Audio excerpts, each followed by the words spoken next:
Ilmu nurun wal amalu nurun. Ilmu itu adalah cahaya dan amal itu adalah cahaya.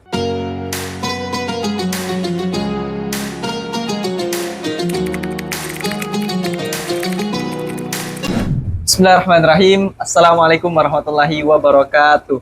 Kembali lagi bersama kami di channel Ustadz Dahlan Laduni Official. Bersama saya Nanang Kurniawan sebagai host, dan di samping saya sudah ada Al-Mukarram Al-Ustadz Muhammad Dahlan. Gimana kabarnya Ustadz? Alhamdulillah, sehat walafiat. Kita pada malam hari ini bertemu kembali setelah melaksanakan kajian rutin di Majelis Fatimah Az-Zahra Akis. Baik, Bismillahirrahmanirrahim. Allahumma sholli ala Sayyidina Muhammad wa ala ali Sayyidina Muhammad. Langsung saja Ustadz ke pertanyaannya, masih berkaitan dengan Zulhijjah dan Idul Adha.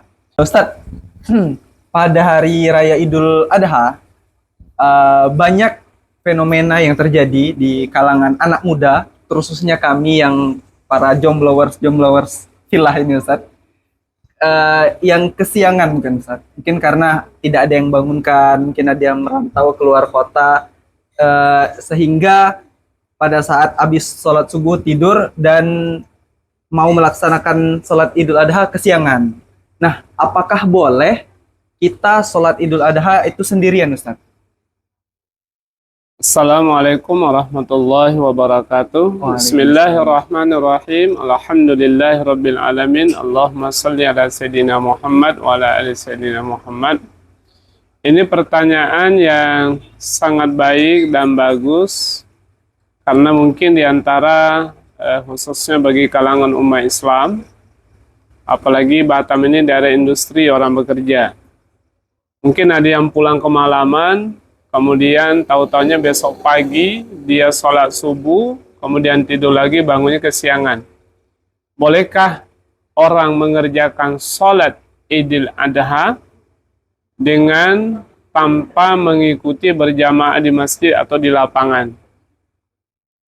Nah, orang yang kesiangan tidak bisa mengikuti sholat Id secara berjamaah, maka dia boleh mengerjakan sholat itu sendirian di rumah. Dengan catatan tidak boleh lewat daripada sholat zuhur. Artinya adalah sholat itu dikerjakan sebelum sholat zuhur.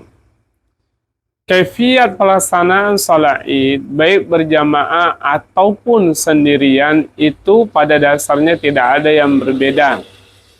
Jumlah rakaatnya tidak berbeda, jumlah takbir dan kaifiat lain juga tidak berubah. Yang tidak diikuti hanya satu adalah khutbah. Karena khutbah itu memang sunnah. Nah, kalau kita sholat sendirian di rumah berarti khutbahnya ditiadakan. Maka ini boleh dikerjakan di rumah untuk memperoleh fadilah daripada sholat Id di hari raya yang begitu mulia itu.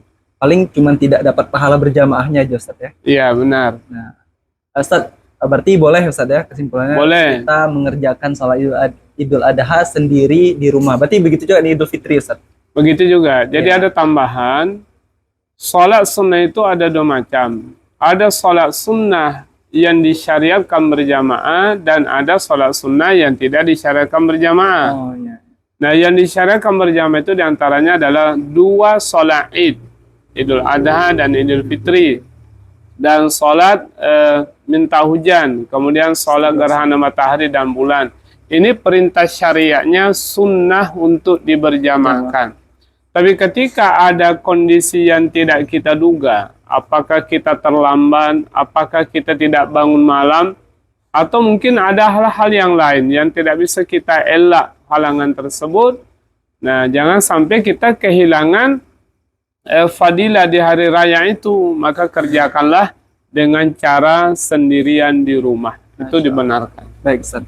Nah, selanjutnya Ustaz, kita udah telat juga sih, tapi pas sampai ke masjid, imamnya udah takbir 5, kan pertama 7 Ustaz, 7 kali takbir, imamnya udah 5 kali takbir, sementara kita ketinggalan 5 dan kita cuma dapat 2 takbir. Apakah kita mengejar buru-buru agar barengan dengan imam, atau nanti setelah salam kita naik lagi untuk takbir Ustaz? Baik. Nah, kejadian yang sering terjadi yang kedua adalah mungkin karena kurang greget ya, kurang niatnya untuk disiplin ibadah, akhirnya mungkin ketinggalan. Atau mungkin ada uzur syariah yang lain, kita juga tidak seuzon dengan jamaah yang lain itu. Nah, ketika dia masuk dalam sholat itu, ternyata di rakaat pertama, dia baru takbirnya 2 kali, imam sudah baca Fatihah. Nah, kita ketahui kefiat sholat id itu, kalau di rakaat pertama itu ada takbirnya 7 kali. Apakah takbir itu adalah diburu-buru untuk mengejar imam, atau ikuti secara normal imam, dapat 2 takbir berarti kurangnya 5. Imam baca Fatihah. Maka kita menyelesaikan yang kurang. Yang kurang. Jadi dalam sholat itu dilarang terburu-buru. Ada hadis Rasulullah. Bahkan beliau mengatakan, apabila engkau berjalan dari rumah menuju ke masjid, janganlah kalian terburu-buru, karena buru-buru itu adalah sifatnya syaitan. Begitu juga dalam pelaksanaan sholat. Nah, sholat sudah diatur dalam syariat kita bahwa segala sesuatu yang ketinggalan dalam sholat sebaiknya disempurnakan setelah imam menyelesaikan. Nah, artinya apa? Kalau imamnya sudah baca Fatihah, tidak ada larangan, kita terus saja baca. Baca Allahu Akbar 5 kali, diantaranya itu diselingi kalimat tasbih. Subhanallah walhamdulillah wa la ilaha illallah wallahu akbar. Nah, sampai menyelesaikan jadi 7 kali. Nah, setelah itu kalau imamnya ternyata masih belum menyelesaikan Fatihah, kita diam mendengarkan Fatihah imam. Ketika sudah membaca Fatihah, kemudian imam baca surah, barulah bagian kita membaca Fatihah. Ikuti seperti sholat biasa. Berarti tadi kalau ketinggalan takbir, kalau ketinggalan 1 rakaat, Ustaz? Iya. Pada prinsipnya, sholat itu adalah sama. Ketika ada ketinggalan rakaat, tinggal menyelesaikan yang ketinggalan itu. Kalau kita masuk dalam sholat id, ternyata yang rakaat kedua. Nah, otomatis kan takbirnya ngikuti imam 5. Nah, kita ketinggalan 1 rakaat. Ketika imamnya salam, ya kita tinggal berdiri. Karena kita mau menyelesaikan yang ketinggalan, berarti yang ketinggalan takbirnya 7. Nah, takbirlah 7. Karena kita menyelesaikan yang ketinggalan. Kita ketinggalan rakaat pertama. Rakaat pertama itu jumlah takbirnya 7. Maka takbirlah 7 kali. Berarti baru 5, kita baru menyelesaikan. 7, Ustaz. Iya. Nah, bicara tentang takbir nih, Ustaz. Adakah makna tersendiri kenapa di takbir di rakaat pertama takbirnya harus 7 kali, kenapa di rakaat kedua takbirnya harus 5 kali, Ustaz? Baik, ini pertanyaan yang paling dalam menurut saya. Saya selalu mengatakan itu al-ilmu nurun wal amalu nurun. Ilmu itu adalah cahaya dan amal itu adalah cahaya. Artinya kalau sisi konsep tasawufnya, semua amalan yang kita kerjakan itu memiliki rahasia, memiliki hikmah yang dalam. Dari sisi aspek para ulama-ulama sufi memandang salat id itu adalah memiliki makna. Kenapa harus takbir 7 kali di rakaat pertama dan 5 kali di rakaat kedua? Apakah ada rahasia yang tersimpan di sana? Ada. Ulama mengatakan bahwa di rakaat pertama, ya, di saat kita sholat id, itu adalah 7 takbir. Orang yang membaca takbir dengan betul-betul sesungguh hatinya, dengan memaknai bahwa Allah itu satu-satunya zat yang maha besar, maha tinggi, lalu diselingi dengan kalimat yang mulia, tasbih, tahmid, tahlil, dan takbir, bahkan kalimat hauqalah, yaitu subhanallah, walhamdulillah, wa la ilaha illallah, wallahu akbar, wa la hawla wa la quwata illa billah. Yang pertama yang saya menjelaskan adalah bahwa takbir 7 kali itu adalah merupakan pengguguran dosa-dosa anggota badan yang 7, yaitu dari leher ke bawah. Karena inilah paling potensi mengerjakan dosa hari-hari. Dan itu kaitannya dengan dosa besar. Adalah yang pertama, kedua tangan, kedua kaki, 4 berarti kan? Ya. Kemudian perut 5, dubur dan kubul. Maka 7 itu dengan takbir yang rakaat pertama, maka menghilangkan seluruh anggota tubuh yang 7 itu dengan kalimat takbir. Lalu kalimat takbir itu diselingi dengan kalimat tasbih, itu juga mengandung makna yang sangat dalam. Ada riwayat, ada sejarahnya. Ketika Nabi Adam alaihissalam bertemu dengan malaikat pada saat dia tawaf di Ka'bah, lalu mengatakan terjadi dialog. Wahai malaikat, apa yang kau kerjakan di sini? Kata malaikat, wahai Adam, ikulah bertawaf bersama kami. Kata Nabi Adam, apa yang kau baca?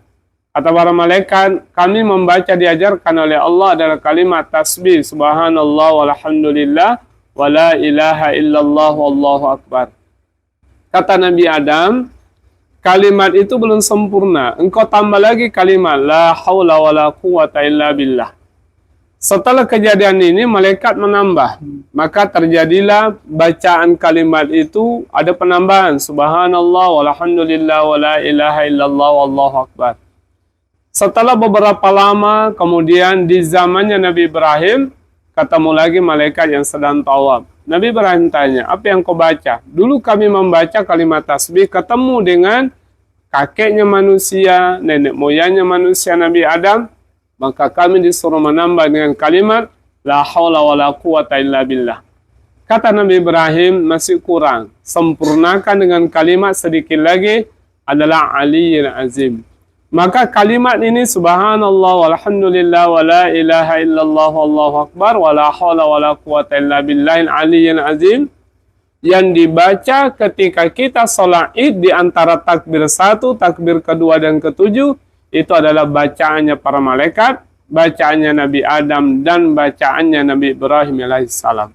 Maka wajar kalau ketika membaca 7 kali dengan kalimat ini, maka anggota badan kita yang 7 diampuni oleh Allah dosanya, insya Allah. Di sholat Idul Fitri kan, Fitri dikenal dengan kembali kepada fitrah. Yang kedua adalah di rakaat kedua 5 kali takbir. Nah, 5 takbir itu adalah menggugurkan dosa dari leher ke atas. Kalau tadi dari leher ke bawah. Nah, potensi dari leher ke atas itu adalah dosa-dosa kecil. Adalah mulut, kedua mata, dan kedua telinga. Maka 5. Takbirnya di rakaat pertama, barang siapa yang takbir di rakaat pertama 5, maka pesan yang mau disampaikan dari kalimat itu dalam sholat id, Allah subhanahu wa ta'ala mengampuni dosa-dosamu yang anggota badan yang 5 itu yang berpotensi melakukan dosa. Mulut yang sering berucap, mulut yang mungkin malas berzikir kepada Allah, mata yang memandang yang diharamkan oleh Allah, telinga mendengar hal-hal yang diharamkan oleh Allah. Dengan itu kita sholat id 5 kali takbir, insya Allah Allah akan ampuni dosa-dosa yang ada di anggota badan tersebut. Masya Allah. Berarti itu kata ulama atau? Iya, itu diungkapkan oleh para ulama-ulama sufi tentunya. Ulama sufi, Masya Allah. Alhamdulillah Ustadz, terima kasih untuk penjelasannya pada malam hari ini. Insya Allah kita akan kembali bertemu di video selanjutnya. Jangan lupa like, follow, and share kepada seluruh rekan-rekan, sanak saudara, dan anggota keluarga lainnya. Semoga kita semua tetap dalam lindungan Allah Subhanahu wa taala dan diistiqomahkan dalam menuntut ilmu. Kita tutup dulu Ustaz dengan doa kafaratul majelis. Baik, sebelum kita tutup dengan doa kafaratul majelis, jangan pernah berhenti untuk berdakwah. Bagaimanapun keadaan dan kondisi kita, dengan cara apapun. Di era modern ini kita perlu menyebarkan Islam itu adalah Islam kafah. Islam rahmatan lil alamin.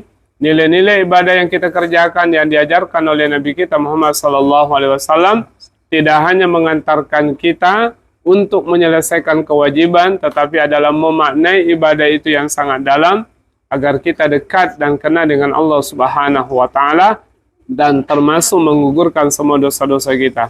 Mudah-mudahan dengan hari raya Idul Adha pada tahun ini akan menambah yaitu nilai-nilai pundi-pundi amal kita di sisi Allah, sembari kita memperoleh hikmah yang dalam dengan penyelenggaraan hari raya kurban atau hari raya haji. Demikian, Mudah-mudahan jamaah semuanya dalam kondisi sehat walafiat, terus semangat beribadah karena Allah Subhanahu wa taala. Subhanakallahumma bihamdika asyhadu an la ilaha illa anta astaghfiruka wa atubu ilaik. Assalamualaikum warahmatullahi wabarakatuh.